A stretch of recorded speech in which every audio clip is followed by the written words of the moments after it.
មានបងណាដូចខ្ញុំឯងឲ្យតែថ្ងៃបុណ្យជុំចូលឆ្នាំឬកម្មវិធីបុណ្យធំគឺអត់ដែរបានទៅលេងផ្ទះទេគឺជាប់បំពេញការងារខ្ញុំបាននេះជា MC ចឹងហើយឲ្យតែបុណ្យជុំធំឬក៏កម្មវិធីបុណ្យចូលឆ្នាំអីហ្នឹងគឺអត់បានទៅលេងផ្ទះទេថ្ងៃនេះបានជួនអ្នកម្ដាយមកញ៉ាំនៅហាងមលុបឈើធាលនៅក្នុងភូមិកំពង់ត្រាចឃុំកំពង់ត្រាចស្រុករមាសហែកខេត្តស្វាយរៀងដែលល្បីពីមុនល្បីខ្លាំងមែនទែនភូមិហ្នឹងគេហៅថាភូមិឆ្កែអោតតែឥឡូវចាំចុងវីដេអូមីងម្ចាស់ហាងគាត់ថាមូលហេតុអីបានមានភូមិឈ្មោះភូមិឆ្កែអោតហ្នឹងនេះអ្នកម្ដាយខ្ញុំកំពុងតែអាំងពោះតាន់កសោមដោះអាំងបាទនៅទីតាំងរបស់ហាងរបស់យូននេះគឺមានសភាពធំបងប្អូនណាបាទហាងមលុបឈើទៀនមានលក់ស៊ុបសាច់អាំងគ្រឿងក្លែមគ្រប់ប្រភេទភេទជ្ជៈគ្រប់ប្រភេទជាពិសេសផលិតផលរបស់ក្រុមហ៊ុនខ្មែរបែបជីរបស់យូនលក់ច្រើនមែនតើអ្នកម្ដាយខ្ញុំមិនបងអង្គយូក៏ចាក់ជាមួយនឹងទឹកក្រូចអៃកូឡាញ៉ាំតែម្ដងបងប្អូនណានិយាយថាត្រូវញ៉ាំត្រូវគ្រប់មុខម្ហូបជាពិសេសប្រភេទជាមួយនឹងប្រភេទអាំងនឹងមិនថាសាច់គោអាំងកសោមដោះអាំងក៏ដូចជាប្រភេទស៊ុបទេគឺត្រូវតែម្ដងបាទពិសេសនឹងគឺសាច់គោអាំងកសោមដោះអាំងនេះយើងអាំងឲ្យឆ្អិនមកយើងដាក់ជាមួយនឹងទឹកក្រូចអៃកូឡារបស់យើងមកនិយាយថាបាទសាច់អាំងរបស់យើងជ្រលក់មួយទឹកប្រហុកបន្តិចមកកាន់តែជាតិតែម្ដងអ្នកម្ដាយខ្ញុំមិនបងអង្គយូទេធ្វើការចាក់ជាមួយនឹងទឹកក្រូចអៃកូឡារបស់យើងចូលហើយបងណាអត់ស្គាល់ប៉ាខ្ញុំនេះប៉ាខ្ញុំដែលដឹងថាអូបាទប៉ាប្រហែលជាខ្ពស់ហើយយ៉ាងមើលទៅសូមជម្រាបជូនប្រាប់ពុកម៉ែបងប្អូនអរគ្នាថាប៉ាខ្ញុំ1.60 ម៉ែត្រជាងឯងបងប្អូនណាម៉ាក់ខ្ញុំនេះក៏1.60 ម៉ែត្រជាងដែរនេះបងអូនស្រីខ្ញុំ1.70 ម៉ែត្រជាងនិយាយថាខ្ពស់មែនតែនសម្រាប់កូនដល់ពេលប៉ាម៉ាក់រៀងទៀបថាកាត់តរតាកាត់តរអីចឹងហើយនេះបងអូនថ្លៃខ្ញុំគាត់កំពុងតែធ្វើការជាមួយនឹងការអាំងហើយបងប្អូនណា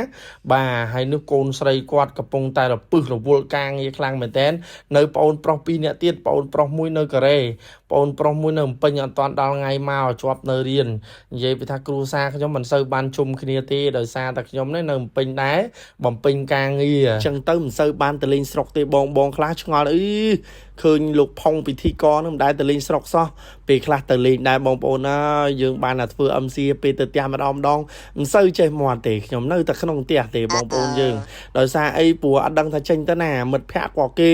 មានគ្រួសារអីអស់ចឹងទៅណាយើងនៅ single យូរម្នាក់ឯងចឹង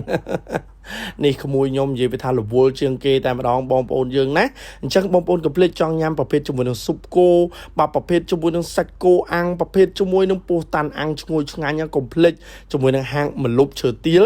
នៅខាងបាទផ្លូវកែងបត់អានងនឹងហួសមកបន្តិចមកនៅគេថាម្ដុំឆ្កាអើតបន្តិចទៀតឲ្យបងស្រីម្ចាស់ហាងហ្នឹងគាត់និយាយមើលថាមូលហេតុអីបានមានឈ្មោះភូមិឆ្កាអើតហ្នឹងថតចំម្ចាស់ហាងនេះមលុបឈើទាលអញ្ចឹងឈ្មោះពេញឈ្មោះអីបងខ្ញុំមួយម៉ាត់ណាលុកធ្វើអីលុកឈើទៀលនៅម្ដុំអីគេកំពង់ត្រាចកែងផ្លូវគេហៅបាត់អនងតែស្រុកហ្នឹងពីមុនគេហៅអីគេកែអើតមកវាប្រូទៅអើតអញ្ចឹងបងប្អូនយើងកុំភ្លេចញ៉ាំស៊ុបសាច់អាំងកុំភ្លេចជាមួយនឹងហាងមលុបឈើទៀល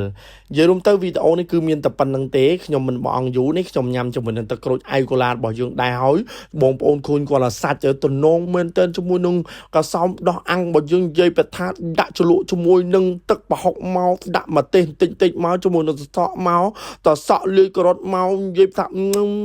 ខំទៅជ្រប់ឆ្ងាញ់ណាស់ហើយជាមួយនឹងទឹកក្រូចអៃកូឡាទៀតកាន់តែអេមកាន់តែឆ្ងាញ់ជាប់មាត់ជាប់ចិត្តនិយាយថាខ្ញុំខំមកគ្រប់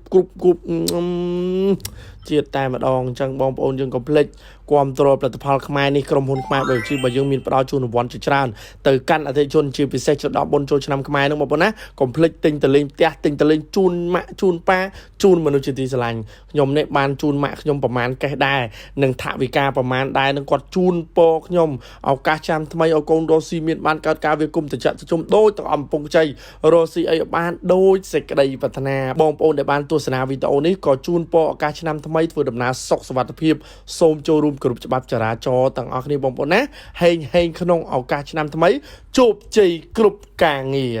អញ្ចឹងខ្ញុំបាន MC ផងមានតែប៉ុណ្្នឹងទេសូមអរគុណសូមគោរពលាកុំភ្លេចតាមដានទស្សនាវីដេអូថ្មីបន្ទាប់បាយ